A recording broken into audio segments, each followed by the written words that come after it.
Hello everyone, कैसे हो आप लोग। आई होप आप लोग सब सही होंगे और आपकी तैयारी भी सही चल रही होगी। तो मैं ये क्वेश्चन पेपर जो बता रहा हूँ मैं आपको बता दूँ, ये है यूपीटीआर जेई का 2015 में पेपर हुआ था, उसका सॉल्यूशन मैं करवा रहा हूँ। इससे पहले वाले पार्ट में मैंने बहुत सारे बना रखे हैं, इस पे 3 से 4 पार्ट आपने नहीं देखे तो पहले वो जाके देख लीजिएगा। आज का ये क्वेश्चन शुरू करते हैं। पहला क्वेश्चन आज का ये है, international date time is located along. International date time is located along. A option आपका 180 डिग्री लॉन्गिट्यूडनल, बी है आपका ग्रीनविच मेरिडियन, सी है आपका स्टैंडर्ड मेरिडियन और डी है आपका नन ऑफ द अबव। अंतर्राष्ट्रीय डेट लाइन रेखा स्थित होती है 180 डिग्री लॉन्गिट्यूडनल पर, बी आपका ग्रीनविच मेरिडियन पर, सी आपका मानक मेरिडियन पर या डी आपका उपरोक्त में से कोई नहीं। तो इसका सही आंसर यहाँ पे ए है। यहाँ पे आप लोगों को कहीं पे लग रहा होगा ग्रीनविच लाइन है, पर इसका आंसर ए है क्योंकि इसमें इंटरनेशनल डेट लाइन की बात कर रहा है। अब देखिए मैं क्या आपको इसका पूरा सॉल्यूशन दिखाता हूँ। जैसे कि आप लोगों को दिख रहा होगा, पहला और दूसरी डेफिनेशन आप थोड़ा पढ़ लीजिएगा सही से।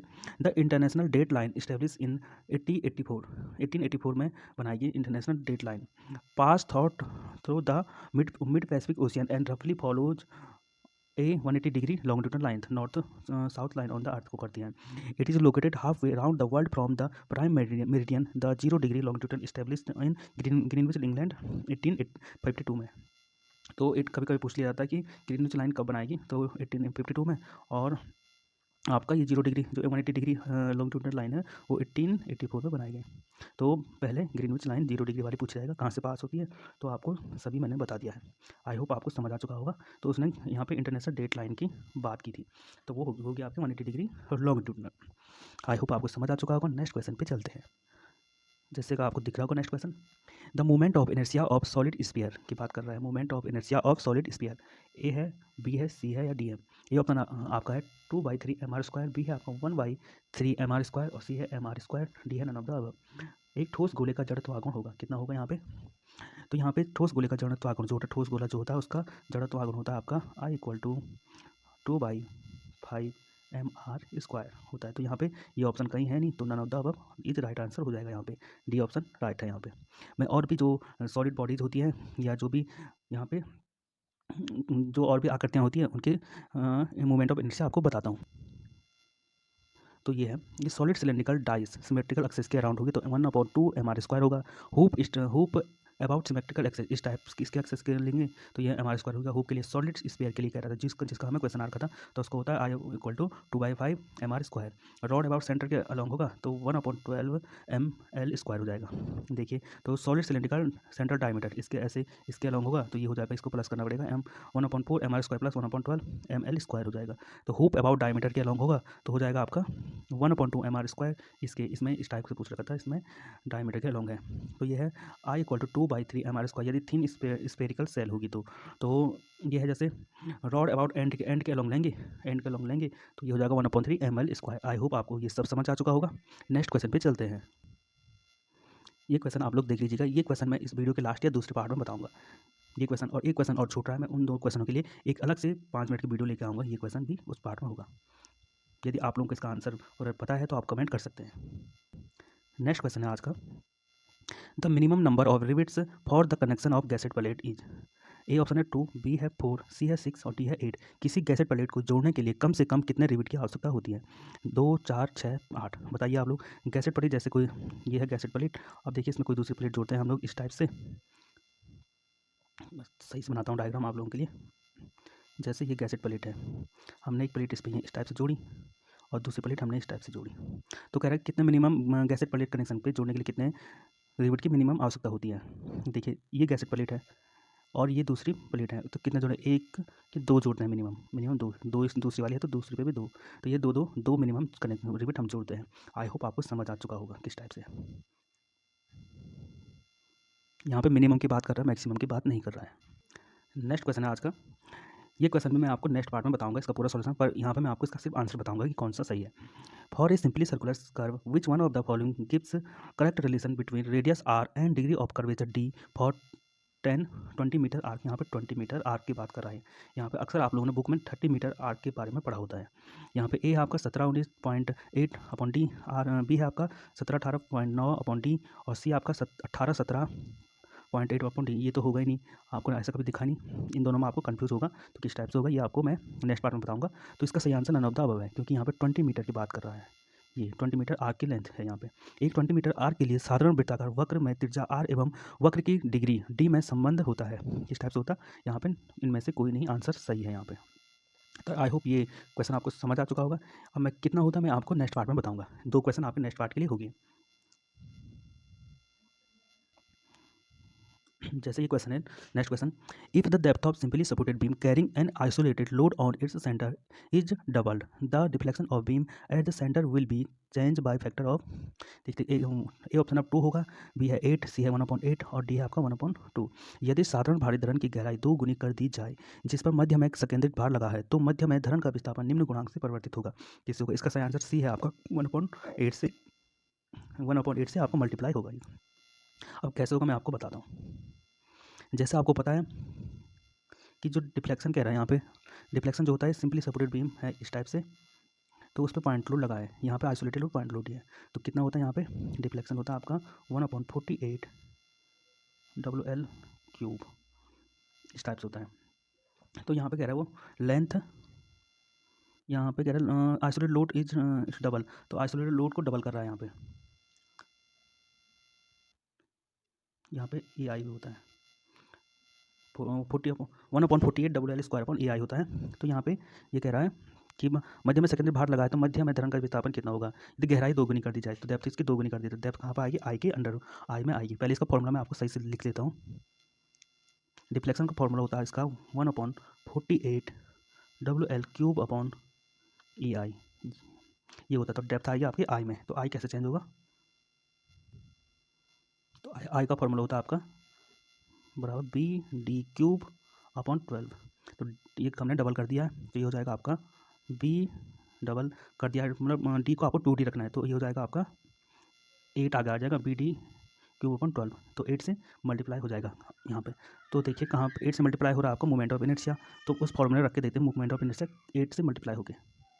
वो फॉर्मूला था आपका डिफ्लेक्शन का 1/48 आई यहाँ पे 8 से मल्टीप्लाई हो गया था हमारा, तो 8 हो गया, तो ये हो जाएगा WL³ ऊपर था ही, तो ये देख लीजिए यहाँ पे 8 से 1/8 से मल्टीप्लाई हो रहा है, देख लीजिए आप लोग 1/8 यहाँ आ रहा है, 8 मतलब आई 8 गुना बढ़ जा रहा है, जैसे उसकी डेप्थ को डबल कर रहे हैं, तो यहाँ पे सी आंसर इज राइट हो जाएगा। आई होप आपको समझ आ चुका है, नहीं भी आया तो आप कमेंट कर सकते हैं, आपके हम PC स्टडी टेलीग्राम ग्रुप में क्वेश्चन पूछ सकते हैं आप लोग, या व्हाट्सएप ग्रुप पर भी पूछ सकते हैं हम लोगों से। नेक्स्ट क्वेश्चन है, stress in A member of statically determinant the simply frame can be determine by, देखिए ए ऑप्शन आपको method of joint only, method of section only, method of graphical solution only, और D आपका all of the above method. Statically ज्ञात कैंची के किसी अवयव में प्रतिबल ज्ञात किया जाता है जोड़ विधि से, काट विधि से, ग्राफिक विधि से या उपरोक्त में सभी, तो ये सभी विधियाँ होती हैं स्टैटिकली डिटर्मिनेंट सिंपली फ्रेम की स्ट्रेस ज्ञात करने के लिए, जोड़ विधि भी, काट विधि, ग्राफिक विधि पे, तो यहाँ पे डी ऑप्शन इज राइट हो जाएगा। यहाँ पे आप लोगों को दिख रहा होगा एनालिसिस ऑफ डिटर्मिनेंट स्ट्रक्चर के लिए following are the method use for analysis determinant structure के लिए, मेथड होते हैं क्लासिकल और मैट्रिक्स मेथड। तो क्लासिकल में होता है आपका कंसिस्टेंट डिफॉर्मेशन मेथड होता है, slope deflection method, movement distribution method और 3 मूवमेंट इक्वेशन होती है। मैट्रिक्स मेथड में होता है आपका यहाँ पे फ्लेक्सिबल मेथड और स्टिफनेस मेथड होता है। अब स्टैटिकली डिटर्मिनेंट और इनडिटरमिनेंट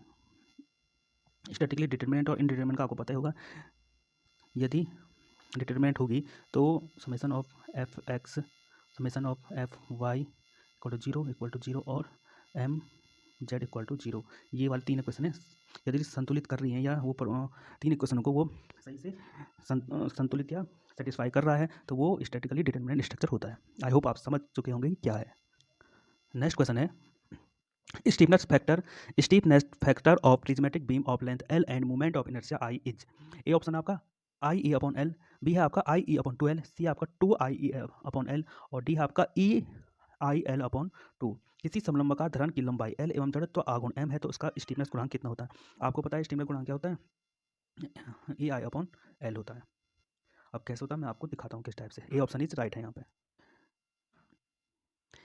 stiffness factor is the ratio of movement of inertia of cross sectional of beam और wire its length, beam of wire के क्रॉस सेक्शनल एरिया और उसके लेंथ के रेशियो का होता है।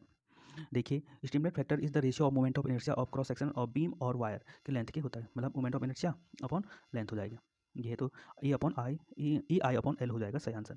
वेयर क्या है, एम क्या, मॉडल ऑफ इलास्टिसिटी आपको पता ही है, मोमेंट ऑफ इनर्शिया आई होती है और एल होता है क्लियर स्पान और बीम होता है। अब स्टीफनेस फैक्टर क्या मेजर करता है, तो stiffness factor is measure of resistant to bending, resistant to bending को मेजर करने के लिए स्टीफनेस फैक्टर का यूज किया जाता है। ये क्वेश्चन भी आपका बन सकता है।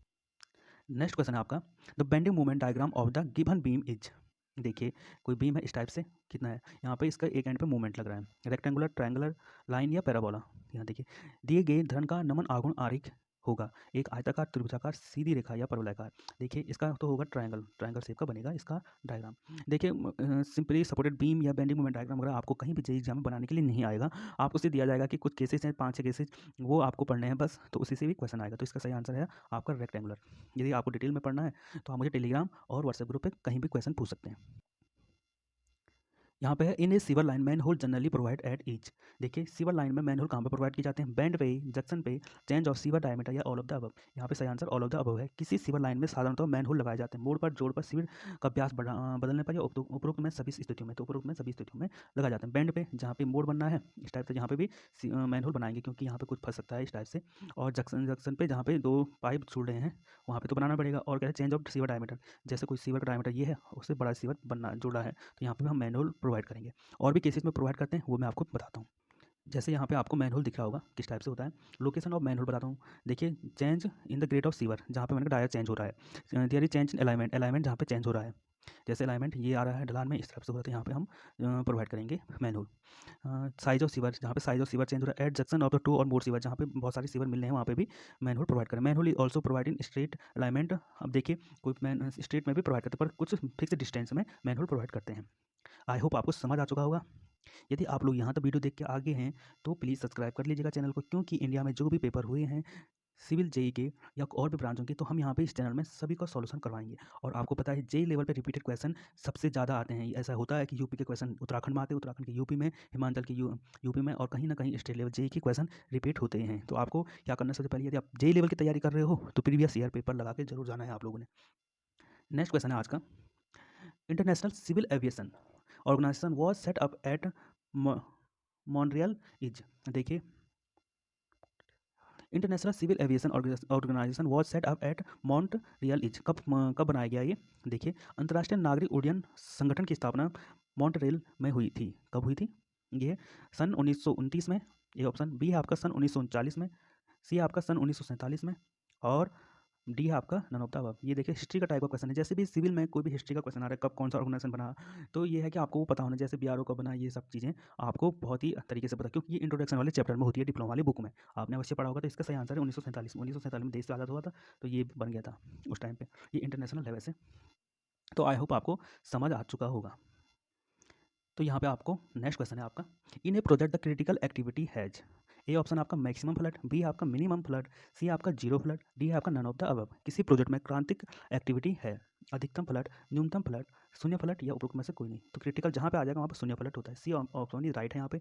अब देखिए फ्लड होता है आपका सीपीएम में, और एक आता है स्लैग, स्लैग आता है आपका जीरो, स्लैग होगा वहाँ पे जहाँ पे क्रिटिकल होगा, तो वहाँ पे यह पर्ट में PERT पर्ट एनालिसिस में होता है। आई होप आप समझ चुके होंगे।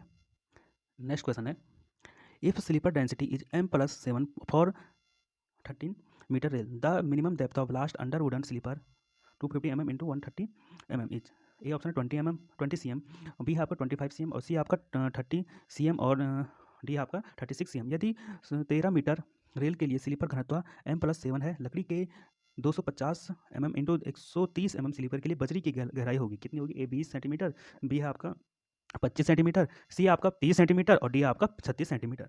कितना होगा आपका आंसर। मैं आपको इसका पूरा सॉल्यूशन दिखाता हूँ पहले।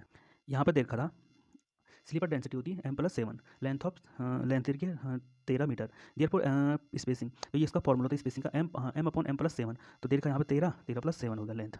देखिए तो ये जाएगा आपका 0.65 मीटर, तो CM में चेंज कर दिया मैंने, तो 65 CM हो गया। विड्थ देर के इसमें 25 सेंटीमीटर, तो देखिए देयरफॉर जो डेप्थ होती है आपके S-W/2 होती है, ये फॉर्मूला है। तो ये आ गया 65 आ गई थी स्पेसिंग, माइनस विड्थ देर की थी आपका 25/2, तो ये जाएगा आपका 20 सेंटीमीटर इज राइट आंसर। तो वहाँ पे देखते हैं 20 कौन सा ऑप्शन है, तो यहाँ पे ए ऑप्शन इज राइट हो जाएगा, 20 सेंटीमीटर इज राइट आंसर होगा। यदि आपको वीडियो पसंद आ रही तो प्लीज़ लाइक कर लीजिएगा, क्योंकि इससे मोटिवेशन मिलता रहता है हमें। नेक्स्ट क्वेश्चन पे चलते हैं। नेक्स्ट क्वेश्चन है, देखिए, इस टाइप के क्वेश्चन जो जेईई लेवल पे आते हैं, स्टेट लेवल की बात करें, एसएससी जेईई की बात नहीं कर रहा हूँ मैं। तो देखिए, जहाँ पे आपको पहले ये देखना है कि कौन-कौन से आपको आते हैं। तो फ्लेयर ट्रायंगुलेशन आपको मुश्किल से किसी को आता होगा, और फेथोमीटर भी नहीं है। स्टेशन पॉइंटर आपको पता हो सकता है या ना भी हो। तो ये है आपका करंट मीटर होता है आपका किस लिए? 4, करंट मीटर 4। तो करंट मीटर आपको होता है मेजर फ्लो के लिए होता है, यूज़ किया जाता है इसको मापने के लिए। तो यहाँ पे 4 देख लीजिए आप लोग, ये हो गया आपका 4, सी में भी है और बी में भी है। अब देख लीजिए आप लोग, फेथोमीटर होता है आपका मेजर डेप्थ के लिए यूज़ किया जाता है। 2 पता लग गए, तो 1 आ गया हमारा, तीसरे वाला सी ऑप्शन इज राइट हो जाएगा। तो ये है आपका फ्लेयर ट्रायंगुलेशन आपका वेरी लार्ज साइड के लिए यूज़ किया जाता है। फेथोमीटर आपका 2 मेजर डेप्थ के लिए, स्टेशन पॉइंटर आपका प्लॉटिंग साउंडिंग के लिए यूज़ किया जाता है, और करंट मीटर आपको मेजर फ्लो के लिए, फ्लो मेजरमेंट के लिए यूज़ किया जाता है। तो सी ऑप्शन इज राइट हो जाएगा। आई होप आपको समझ आ चुका होगा, और ये क्वेश्चन किस टाइप से करना है आपको पता हो। यहाँ पे हमें सिर्फ 2 पता थे और हमने चारों बना लिए। यहाँ पे नेक्स्ट क्वेश्चन है, the height of pilot's eye above the runway surface is assumed. देखिए, height of pilot eye above the runway surface is assumed. देखिए कितना होता है, देखिए ये होता है आपका 3 मीटर होता है, 3 मीटर होता है रनवे से पायलट की आँख की लंबाई। यहाँ पे जैसे ये कोई प्लेन है इस टाइप से, तो यहाँ पे रनवे से ऊपर ये वाली हाइट की बात कर रहे थे, ये होती है आपकी 3 मीटर होनी चाहिए या होती है, ये ली जाती है। तो आई होप आपको समझ आ चुका हो।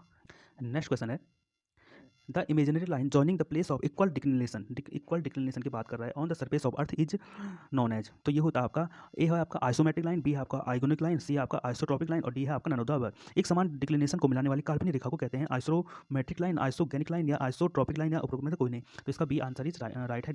इक्वल डिक्लिनेशन की बात कर रहा है। आइसोट्रोपिक होती है जहाँ पे इक्वल एलिवेशन होते हैं, तो आइसोट्रोपिक लाइन होती है। आई होप आपको समझ आ चुका है, इसका बी आंसर इज राइट है। इक्वल डिक्लिनेशन को लाइन को मिलाने वाली लाइन होती है आपका आइसोगोनिक लाइन। आई होप आप समझ चुके होंगे।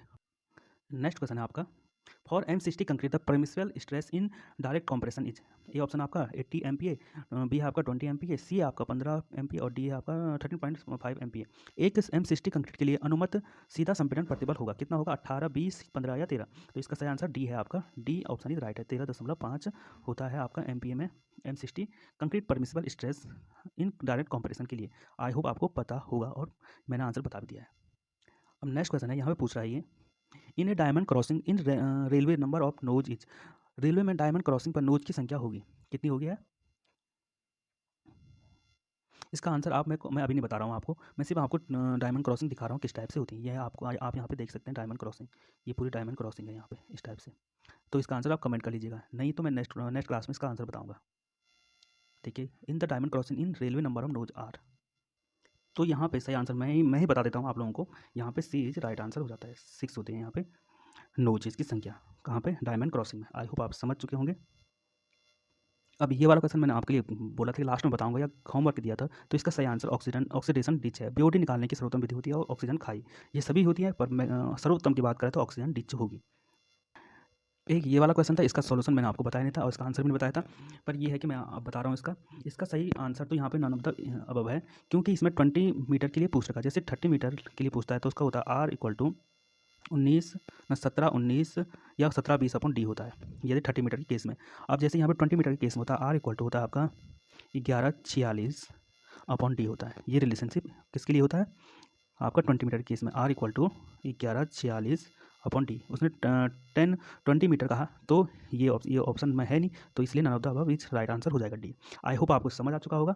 यहाँ पे पूछ रहा है वो relation between radius R and degree of curvature के रिलेशन पूछ रहा है वो सर्कुलर कर्व में। तो आई होप आपको समझ आ चुका होगा।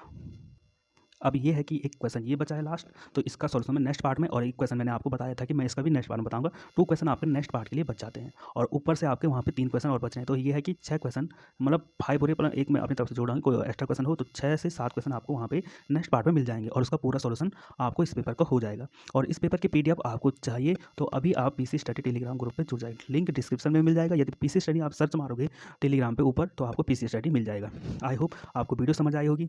तो आपको वीडियो सही लगी तो लाइक कर लीजिएगा, प्लीज़ शेयर कर लीजिएगा अपने दोस्तों में या ग्रुप में कहीं भी, और सब्सक्राइब कर लीजिएगा, क्योंकि आपको पता ही है इस जो चैनल है इस पर हम इंडिया में सिविल इंजीनियरिंग जो भी जेईई के पेपर हुए हैं उन सभी का टोटल सॉल्यूशन करवाएंगे आपको, और हो सके तो आपको क्लासेस भी हो सकती हैं पूरी फ्री में, आप लोग देख लीजिएगा। और डेली यहाँ पे एक वीडियो डलती है, और माइक्रो क्लासेस के रूप में भी कुछ क्लासें चल रही है, आप उन्हें देख लीजिएगा, क्योंकि एक क्लास तो ज़्यादा से ज़्यादा आपके 2 मिनट की भी नहीं है, और आपका 1 नंबर पक्का है उसमें। आई होप आपको सही लगी वो वीडियो, जैसे भी है। Thank you everyone, thank you so much.